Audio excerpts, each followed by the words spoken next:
Ya. Baik, Assalamualaikum warahmatullahi wabarakatuh. Waalaikumsalam warahmatullahi wabarakatuh. Nah, perkenalkan saya dari kelompok KP5 mengenai KDRT. Jadi tadi saya akan menjelaskan apa itu KDRT. Ada yang tahu KDRT? Baik. Jadi KDRT itu adalah kekerasan dalam rumah tangga. Secara spesifiknya itu perbuatan yang dilakukan di dalam lingkungan rumah tangga yang dilakukan oleh suami istri dan di mana mengakibatkan penderitaan fisik, psikis, dan seksual atau pelanggaran terhadap anggota keluarga.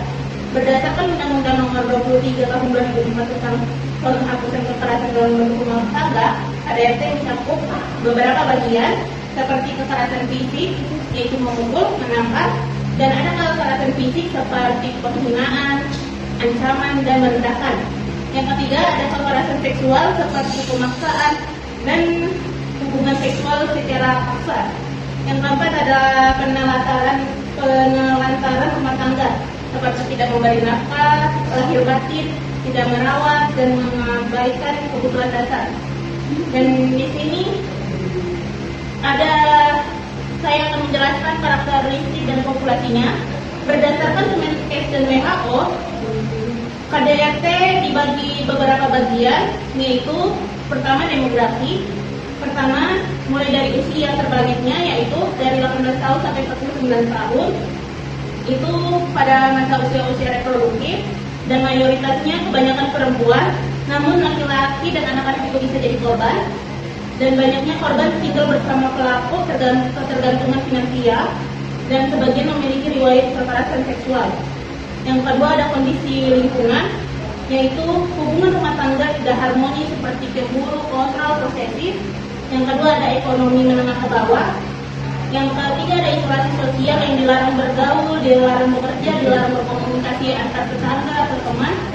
Yang keempat ada tempat tinggal kurang aman dan bantuan akses terbatas. Dan lalu ada masalah kesehatan fisik seperti memar, luka, dan trauma kepala ringan, nyeri, dan gangguan tidur, kelelahan dan makanan tidak teratur, kepala pusing akibat stres tinggi, dan komplikasi kronis bila kekerasan berulang dan terus-menerus. Lalu ada masalah psikologisnya seperti ketakutan dan mudah terkejut, lalu depresi dan menarik diri. Lalu ada masalah perilaku sosial seperti kesulitan mengambil keputusan dalam hal rumah tangga ataupun hal lainnya, dan takut melaporkan karena diancam. Lalu ada anak dalam rumah juga terpapar kekerasan.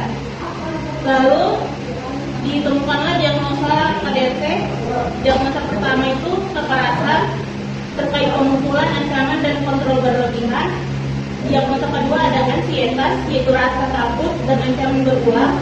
Lalu yang ketiga ada trauma akibat kekerasan fisik yang berulang. Yang keempat ada gangguan harga diri seperti penghinaan, pelecehan verbal, dan penolakan. Lalu ada yang kelima ketidakberdayaan seperti tidak punya daya tawar dan akibat kontrol pelaku dan isolasi. Yang keenam ada resiko cedera seperti terkait kekerasan fisik, dan yang ketujuh itu ada gangguan tidur seperti rasa takut dan rasa kurang aman dan rasa diancam. Dan ditemukanlah standar luarannya, yaitu tujuannya klien berada dalam kondisi aman, indikatornya tidak ada cedera baru, klien mengetahui tempat atau bantuan darurat, lalu klien mengenali tanda situasi berbahaya. Sedangkan ansietas sendiri tujuannya tingkat ansietasnya menurun, indikatornya mata lebih tenang, dan klien mampu mengungkapkan perasaannya. Lalu ditemukanlah sisinya, yaitu pertama ada manajemen kekerasan dan dukungan emosional, dan manajemen ansietas, serta manajemen harga diri dan manajemen cedera, dan rujukan dan kolaborasi. Adapun etika dan legal dan faktor resikonya, etika itu non-efisiensi, autonomi, confidentiality, dan justice. Legalnya yaitu UU Nomor 23 Tahun 2004 tentang penghapusan KDRT dan UU Perlindungan Perempuan dan Anak. Di rumah sakit dan perawat dapat melakukan mandatory reporting bila korban anak. Lalu faktor risiko KDRT itu ketergantungan ekonomi dan emosional, cemburu, kontrol, posesif, dan penyalahgunaan narkoba, dan stres ekonomi. Adapun ini case-nya, seorang perempuan 28 tahun datang ke puskesmas dengan nomor di lengan dan wajah, mengaku terjatuh tetapi tampak takut ketika ditanya. Korban diperiksa lebih dalam dan mengalami kekerasan fisik dan psikis dan terkena sejak 1 tahun terakhir dan tidak diperbolehkan bekerja, mengalami cemas dan sulit tidur dan pernah didorong hingga jatuh dan mengalami luka dan takut melapor karena diancam. Diagnosa yang didapatkan yaitu kekerasan dan gangguan harga diri dan ketidakberdayaan. Adapun intervensinya, edukasi safety plan, lalu komunikasi suportif dan perawatan muka dan dokumentasi.